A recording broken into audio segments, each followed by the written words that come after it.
Why is nuclear energy more contentious in some countries and much less so in others?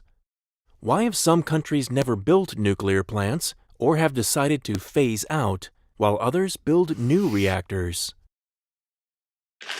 Coordinated by the University Pompeu Fabra in Barcelona, the interdisciplinary research project History of Nuclear Energy and Society, or HONEST, sets out to explain why energy policies in Europe differ so much. The historical experience of relations between the nuclear sector and society influenced the perceptions of nuclear energy. How did power companies or governments interact with citizens? Did they take their concerns seriously? How did the citizens experience this? At the same time, citizens, journalists, and civil society groups engaged with nuclear energy by asking questions, promoting alternative energy technologies, but also through protest. This equally shaped the politics of nuclear power. In the HONEST project, historians and social scientists from 23 research institutions explored past and present relations between nuclear energy and society. HONEST researchers studied nuclear history from the 1950s until today across 19 countries in Europe and the United States. HONEST examined how nuclear energy was perceived, gathered some historical explanations, and developed recommendations regarding practices of engagement. First, how did its advocates and critics perceive nuclear energy?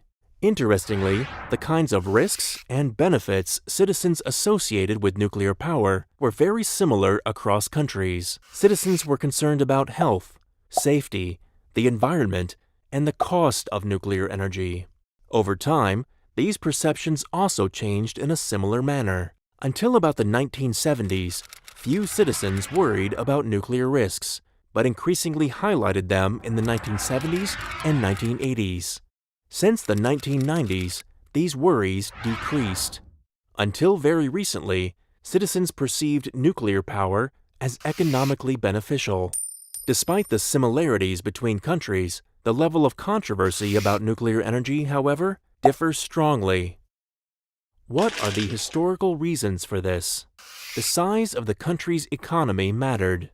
Larger countries were more likely to adopt nuclear power earlier than smaller countries, given the substantial startup cost and the need for sufficient electricity demand. Timing mattered. Countries who started to introduce nuclear energy early on did not face as great a challenge as those countries beginning only in the mid-1970s at the heyday of the global anti-nuclear movement.